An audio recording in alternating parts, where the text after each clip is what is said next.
আসসালামু আলাইকুম, সবাই কেমন আছেন? তো আজকে আমরা দেখতে পাচ্ছেন চুয়াডাঙ্গা জেলা দেখাচ্ছি। তো প্রথমে মাথাভাঙা ব্রিজ দিয়ে যাচ্ছি। তো যে চুয়াডাঙ্গা স্ট্যান্ড, এখানে আমরা যেহেতু বাসে যাচ্ছিলাম, এখানে বাসটা থামলো। এখান থেকে অনেক যাত্রী বাস থেকে সব নেমে গেল।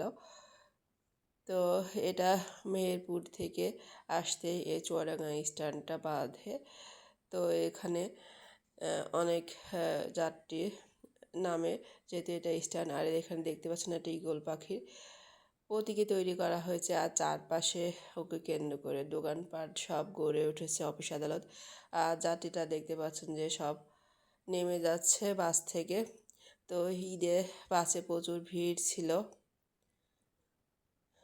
যেহেতু গতকালকে ছুটির শেষ দিন ছিল, ঈদের ছুটি। তো যে যার কর্মস্থলে ফিরে যাচ্ছে, তো আমরাও ফিরে যাচ্ছি। তো চুয়াডাঙ্গা জেলার উপর দিয়ে গেলাম, যেহেতু চুয়াডাঙ্গা জেলা আমার হোম ডিস্ট্রিক্ট, তাই চুয়াডাঙ্গা জেলাটা আপনাদের কাছে একটু শেয়ার করলাম এবং আমার টাইম লাইনে এটা থেকে যাবে।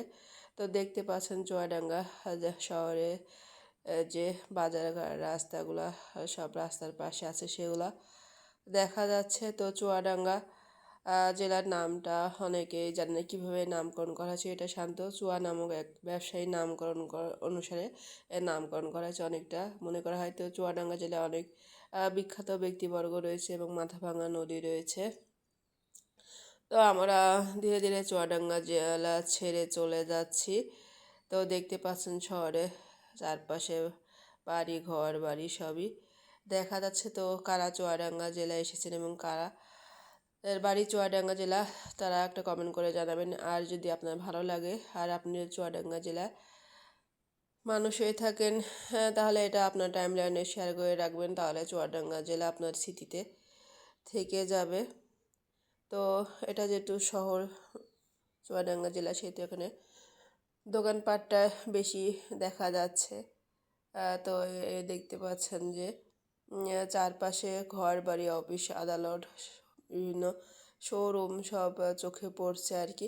তো চুয়াডাঙ্গা জেলা মোটামুটি অনেকটা এগিয়ে গিয়েছে।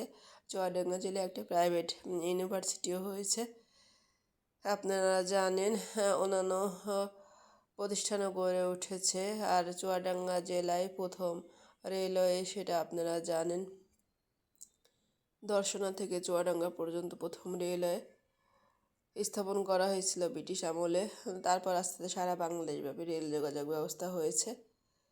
তো চুয়াডাঙ্গা জেলায় যেটা সবচেয়ে বেশি নামকরণ পরিচিত, সেটা একাডেমির মোড়। তো একাডেমির মোড় থেকে সাধারণত বিভিন্ন সাইডে মানুষ যার যার গন্তব্যস্থলে চলে যায়। তো এখানে একাডেমির মোড়টাও এটা চুয়াডাঙ্গা একাডেমি দেখতে পাচ্ছেন, একাডেমির মোড়।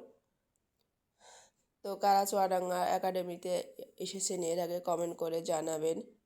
তো আমার ভিডিওটা ভালো লাগলে আপনার টাইম লাইনে শেয়ার করবেন। এই একাডেমির মোড় ছেড়ে আমরা চলে যাচ্ছি আমাদের গন্তব্য স্থলে। তো আসলে এগুলা শুধু স্মৃতির পাতায় ধরে রাখার জন্য, কারণ সবসময় তো ওই দিক দিয়ে ওইভাবে যাওয়া হয় না ব্যস্ততার কারণে। তো আমার টাইম লাইন এটা থেকে যাবে আর কি। তো এখানে কাজ চলছে একাডেমির মোড় ছেড়ে, যে দেখতে পাচ্ছেন যে এপাশে ওভারব্রিজের কাজ চলছে বিভিন্ন। তো আমার ভিডিওটা কেমন লেগেছে একটা কমেন্ট করে জানাবেন। ভালো লাগলে আমার ফেসবুক পেজে একটা ফলো দিবেন, ইউটিউব চ্যানেলটি সাবস্ক্রাইব করবেন। আমার ইউটিউব চ্যানেলের নাম সন্ধ্যা বিডি ব্লগ, আর পেজের নাম তো জানেন সোনালী দিগন্ত। তো ভালো থাকবেন সবাই, আপনারা আমার ভিডিওটি দেখতে থাকুন। ধন্যবাদ।